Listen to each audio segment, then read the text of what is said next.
मने की खुशी और अहम छा जाता है। कहता मैं चुनाव जीत गया।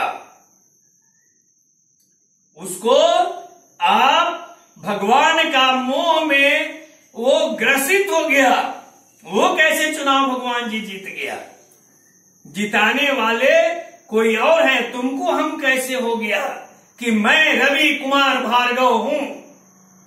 नहीं, ये मैं तो आना ही नहीं चाहिए, अहम होना ही नहीं चाहिए। कोई हमारे प्रति कितना भी अपराध करे, अपनी सामर्थ्य रहते हुए भी उसे सह लेना और उस अपराधी को अपनी तथा ईश्वर की तरफ से यहां और परलोक में कहीं भी दंड न मिले, ऐसा विचार करने का नाम क्षमा है। जो आपने कल देखा, शनिदेव महाराज किसको किसको क्षमा किए हैं?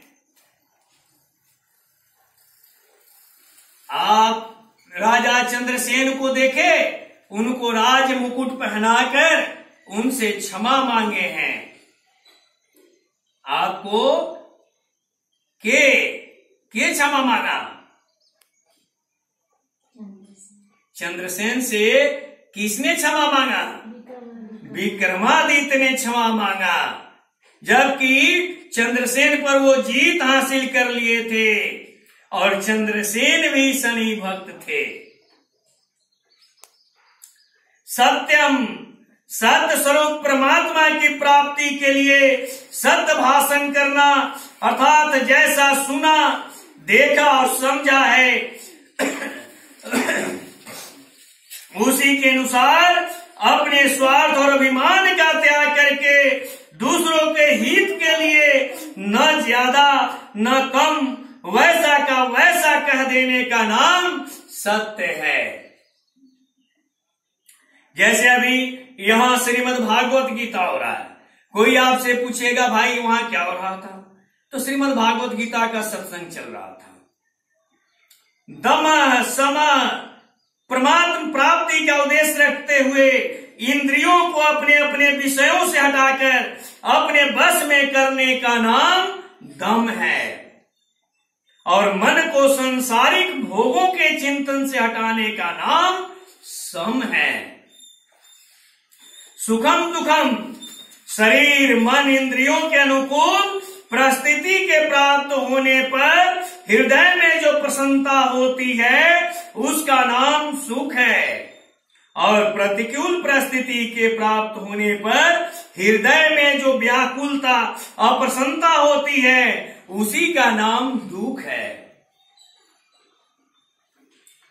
भव भाव, सांसारिक वस्तु, व्यक्ति, घटना, परिस्थिति, भाव आदि के उत्पन्न होने का नाम भाव है, और इन सबके लीन होने का नाम अभाव है।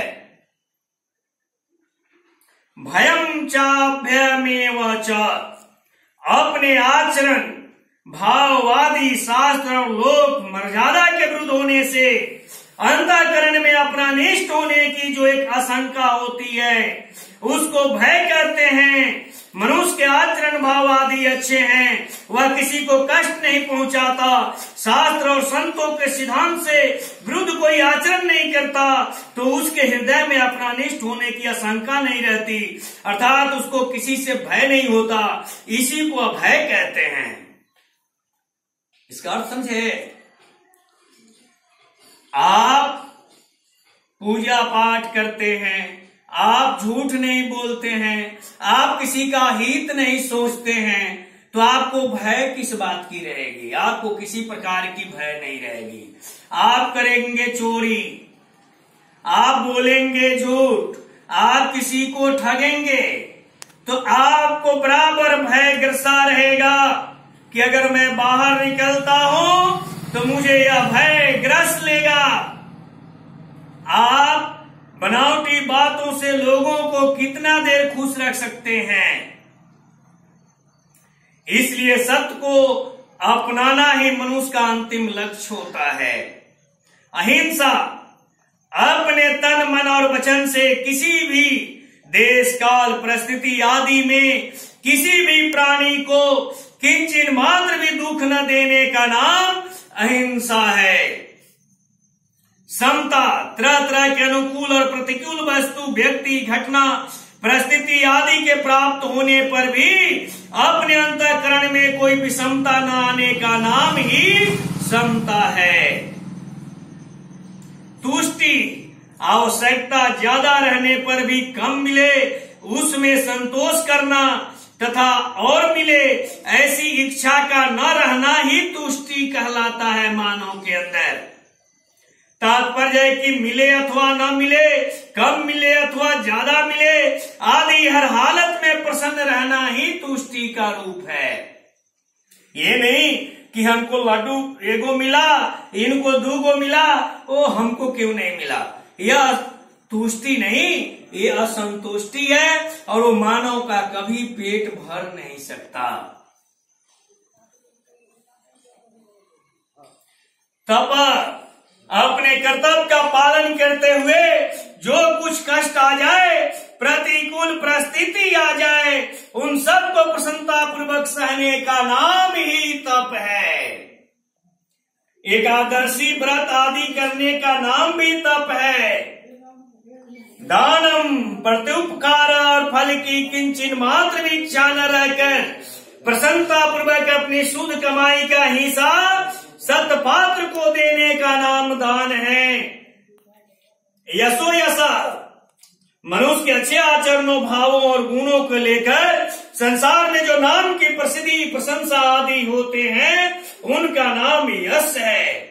मनुष्य के बुरे आचरणों, भावों और गुणों को लेकर संसार में जो नाम की निंदा होती है उसको अजस, अपजस कहते हैं, उसी को स्वर्ग और नरक कहते हैं। सब यही है, ऊपर कुछ नहीं भोगना है। भवन्ति भावा भूतानां महत्तव पृथ्वी विद्धा, प्राणियों की ये पृथक पृथक और अनेक तरह तरह के भाव मेरे से ही होते हैं। अर्थात उन सबको सत्ता, स्फूर्ति, शक्ति, आधार और प्रकाश मुझ लोक महेश्वर से ही मिलता है। तात्पर्य है कि तत्व से सबके मूल में मैं ही हूँ। यहाँ मत मद से भगवान का योग, सामर्थ्य, प्रभाव और प्रतिज्ञता पद से अनेक प्रकार की अलग अलग विभूतियां जाननी चाहिए। आप लोग कहते हैं कि पूजा में लेट हो गया, लेकिन पूजा तो आप 8 बजे के पहले कर लेते हो। मालूम है कैसे कर लेते हो? बताएंगे आप? भार्गव परिवार के लोग 8 बजे के पहले ही पूजा कर लेते हैं। आप जो एक्सरसाइज में कहते हैं ओम ऐं ह्रीं क्लीं सूर्याय नमः, एक पैर पर खड़ा होकर नमन करते हैं ना, ब्रह्मलोक को आप पूजा कर लिए। उसके बाद में ओम नमः शिवाय से आप अपने मस्तक को धरती माँ के चरणों में लेटाते हुए परमेश्वर को प्रणाम करते हैं ना, वह पूजा आपका उसी पल हो गया। वही चीज यहाँ कह रहे हैं। यहाँ मत पद से भगवान का जोग, सामर्थ, प्रभाव और प्रतिज्ञता पद से अनेक प्रकार की अलग अलग विभूतियां जाननी चाहिए। संसार में जो कुछ विहित तथा निषिद्ध हो रहा है, शुभ तथा शुभ हो रहा है, और संसार में जितने सद्भाव तथा दुर्भाव है वह सब की सब भगवान की लीला है। इस प्रकार भक्त भगवान को तत्व से समझ लेता है तो उसका भगवान में अभिकंप अविचल जोग कहा जाता है। यहाँ प्राणियों के जो 20 भाव बताए गए हैं उनमें 12 भाव तो एक एक हैं और वे सभी अंतःकरण में उत्पन्न होने वाले हैं, और भय के साथ आया हुआ भय भी अंतःकरण में पैदा होने वाला भाव है। तथा बचे हुए 7 भाव परस्पर विरोधी हैं।